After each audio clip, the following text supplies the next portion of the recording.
Salam anak-anak kami kelas 10.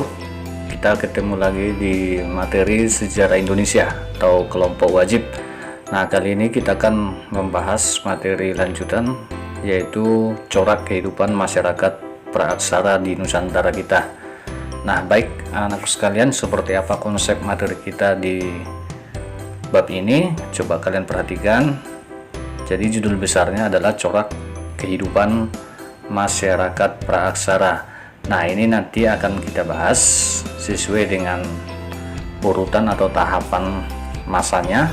Yang pertama kita akan membahas masa berburu dan mengumpulkan makanan. Kemudian yang kedua masuk tingkatan yang lebih tinggi lagi, yaitu masa bercocok tanam dan juga beternak. Dan yang ketiga yaitu masa perundagian. Jadi ada 3 tahap kehidupan yang kita bahas kali ini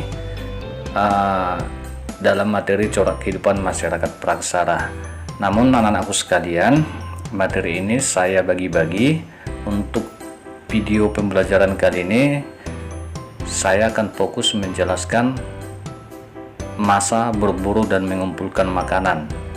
Nah, jadi masa bercocok tanam dan masa perundagian itu nanti akan saya bahas di materi atau video saya selanjutnya ya. Jadi kita fokus yang pertama dulu. Nah, ini kita hapus, kita fokus di sini. Nah, baik. Mari yang anak-anak sekalian, semoga kalian tetap dalam keadaan sehat dan juga tetap fokus mengikuti pembelajaran jarak jauh ini. Nah, kita lihat seperti apa ciri-ciri ataupun corak kehidupan pada masa berburu dan mengumpulkan makanan. Nah, coba kalian perhatikan satu persatu.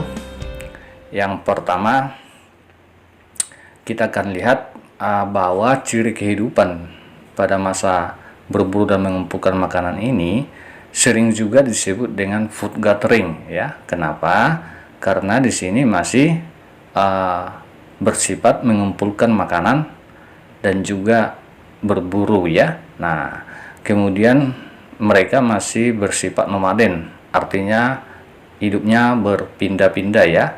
Nah, jadi manusia pada zaman ini masih boleh dikatakan sangat tergantung dengan alam ya. Apa yang disediakan alam, nah itu yang mereka makan begitu ya. Kalau habis dari suatu tempat, maka mereka pindah ke tempat yang lain.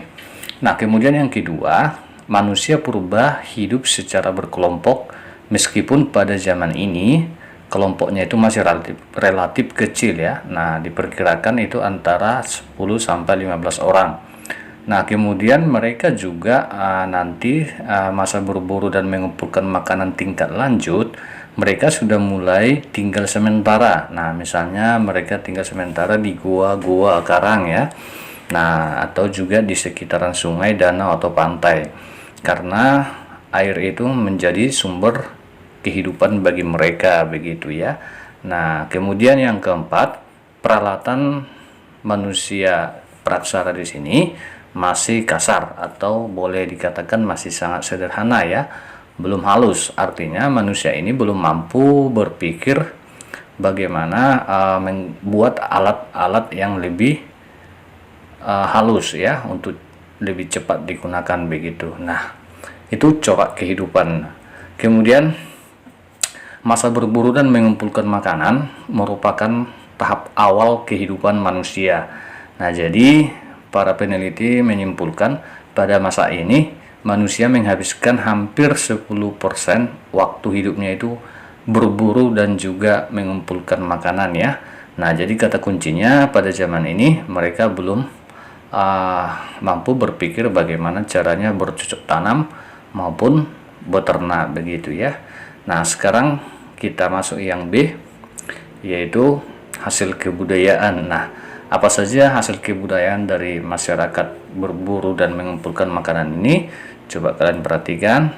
Nah, yang pertama di sini ada kapak perimbas atau sering juga disebut dengan cokber ya. Nah, boleh kalian perhatikan masih kasar ya, belum dihaluskan. Kemudian ada juga kapak genggam. Nah, jadi kapak genggam ini artinya batu tetapi masih digenggam, artinya belum dibuat tangkainya ya. Nah, jadi pada masa berburu mengumpulkan makanan ini mereka hanya menggunakan peralatan-peralatan yang apa adanya ya, apa yang ada di sekitar mereka begitu. Nah, kemudian hasil kebudayaan yang lain ada juga alat dari tulang ya, maksudnya dari tulang belulang hewan ya, begitu, atau juga dari tanduk hewan. Nah, ada juga peble, misalnya peble ini sering disebut juga dengan istilah kapak Sumatera ya. Oke, nah kemudian yang lain, nah tadi saya katakan mereka tinggal sementara di gua. Nah, jadi ini misalnya gua, jadi istilah gua itu dalam sejarah disebut dengan Abruzos ya. Nah, itu dia. Kemudian yang lain ada Joken Mondinger. Nah, Joken Mondinger ini disimpulkan para peneliti inilah dapur sampah atau kulit kerang ya yang sudah membadu bekas makanan manusia praksara pada masa ini begitu. Itu istilahnya Joken Mondinger. Nah, kemudian kita masuk ke teknologi. Nah, bagaimana perkembangan teknologi pada masa berburu dan mengumpulkan makanan? Nah, tentu teknologi mereka masih sangat sederhana. Kenapa? Karena peralatan atau teknologi yang mereka gunakan masih terbuat dari batu, kayu, alat dari tulang ya. Namun nanti di sini mereka sudah mengenal api ya pada zaman tingkat lanjut nanti atau Mesolitikum. Nah ya, nah bagaimana cara pembuatan api itu? Nah, pada awalnya pembuatan api itu dilakukan dengan cara membenturkan ya batu dengan batu, lalu nanti menggosokkannya, kemudian akan mengeluarkan percikan api ya. Nah, gitu. Kemudian pada masa kita lanjut, beberapa peneliti memperkirakan penemuan api itu terjadi pada periode kehidupan manusia purba jenis Homo erectus, adik-adik sekalian. Nah, jadi mereka menggunakan api itu untuk mengolah makanan ya. Nah, menghangatkan badan, menerangi ruangan, dan juga mengusir binatang buas begitu. Nah, kemudian kita masuk manusia pendukung pada zaman atau masa berburu dan juga mengumpulkan makanan. Nah, manusia pendukungnya ini diperkirakan ada Meganthropus paleojapanicus ya. Nah, manusia raksasa atau manusia besar dari Pulau Jawa. Nah, kemudian ada juga Pithecanthropus erectus. Pithecanthropus artinya manusia kera yang sudah berbadan tegap ya, berjalan tegap. Nah, bedanya dengan Meganthropus, kalau Meganthropus dia masih bongkok, sekali-sekali tangannya masih digunakan untuk berjalan ya. Nah, perbedaan yang lain juga, kalau Meganthropus ini masih memakan tumbuh-tumbuhan, belum mengenal yang namanya daging. Sementara Pithecanthropus nanti makanannya sudah berupa tumbuhan, buah-buahan, dan juga daging begitu ya. Oke, itu perbedaannya. Kemudian manusia pendukung selanjutnya ada Homo ya, jenis Homo. Ada Homo ajacensis, ada Homo solensis. Nah, kalau dikatakan Homo ajacensis berarti jenis Homo yang ditemukan di daerah Wajak. Solensis berarti jenis Homo yang ditemukan di daerah Solo. Nah, jadi Homo ini jauh lebih canggih atau lebih tinggi ya tingkat peradabannya dibanding Meganthropus dan Pithecanthropus tadi. Karena arti daripada Homo sapiens itu adalah manusia yang sudah memiliki kecerdasan. Jadi di sini manusia sudah semakin canggih begitu ya, sudah memiliki kecerdasan untuk berpikir bagaimana mereka mengolah maupun memenuhi kebutuhan mereka begitu. Nah, kemudian ada juga Pithecanthropus mojocertensis tadi ya. Oke, ini tadi sudah ya. Nah, mungkin itu saja materi kita kali ini.